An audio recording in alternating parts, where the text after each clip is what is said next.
What is going on, everybody? Welcome back to the channel. After Sound here, bringing you Splinterlands content every single day. We also stream right here on this channel every Tuesday, Thursday, and Sunday morning, so come by and say hello. All right, guys, well, it sounds as though we may be getting land in November. As Matt said on the most recent Town Square, there's a 90% chance, or a 4.5 out of 5 chance, that we will get land in the month of November.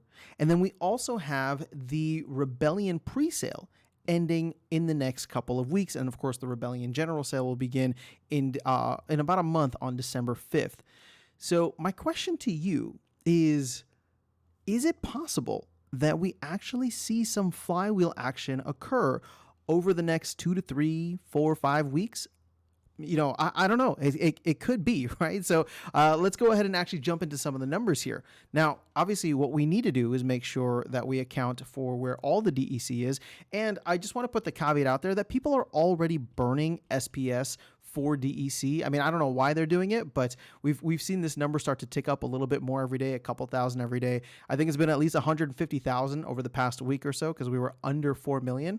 But keep in mind, there's another source of DEC inflation, and that is cards, and we are seeing cards get burned at a massive rate as well. So those are the two caveats. Let's go ahead and jump into some of the numbers here and get a little bit of a DEC health check, right? So we got 4.6 billion DEC currently in circulation, and then I'll go back here to the DEC rich list.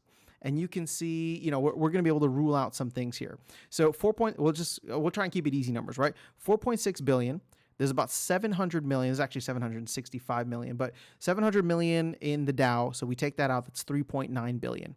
There's about another 500 million or so in liquidity pools. It's actually a little bit more than that, but again, keep it easy.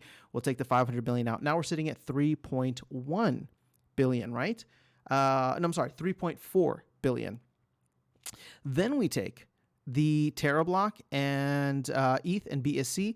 This is a little bit more than 300 million, but let's just say 300 million. We're down to 3.1. Actually, let's go ahead and just round that down to 3 billion. All right, so now we have 3 billion DEC tokens that are somewhat accounted for or in places where they may not move, right? You do have team wallets here, right? There's about 400,000 in Steam Monsters, or sorry, 400 million Steam Monsters.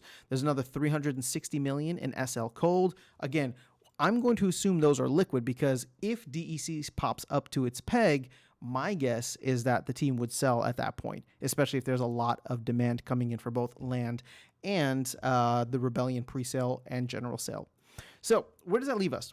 With about 3 billion tokens kind of all scattered throughout, I guess, everywhere at this point, right? Starting with Cryptomancer's account here down to the last person who has 1 or 2 DEC in their accounts in-game. So that brings us to an interesting position.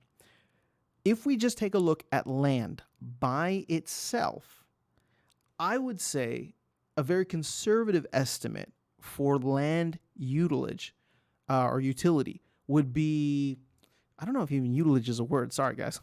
But land utilization would be at about 20%. I do think that we can hit 20% with the amount of people that are ready to go. Even if, even if it's mostly small holders, I think we can get there to about 20%.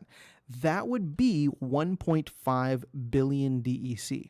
Now, keep in mind, if we go above 20%, well, that starts to get interesting. And also, what I'm not accounting for is the amount of people that are going to burn DEC immediately for time crystals and for grain. I think that's going to be pretty heavy on the upfront. But we're just going to load that in on a conservative estimate for 1.5 billion DEC.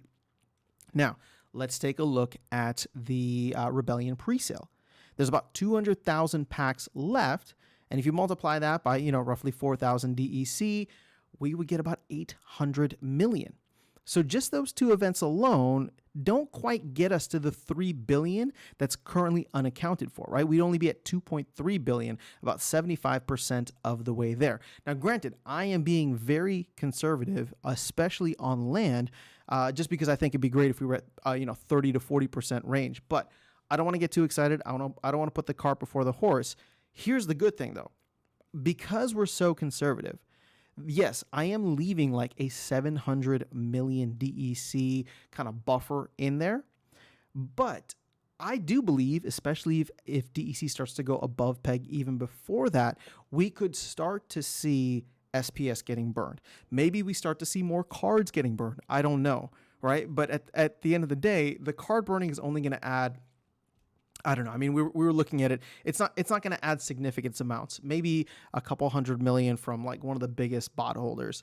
But at the end of the day, right? What we really want to see is SPS. Now, I don't know what this is going to do for SPS in terms of its price action. Obviously, people need to be buying SPS in order for the price to go up. But this does leave us with an interesting kind of position here where, again, I'm just looking at very rough numbers and thinking to myself, there's a 700 million DEC delta. That's assuming a 20% utilization for land, and nobody wants time crystals or green, right? Everybody's going to work for it. Obviously, I don't think that is going to be the case, but 700 million, it is a lot. But at the same time, we've eaten through a lot more. I mean, look at this. What's in the Dow right now for SPS is 700 million right there, right? And that's with only selling about 60% of the pre-sale. Keep in mind, I'm just talking about the next 3 to 4 weeks here within the month of November.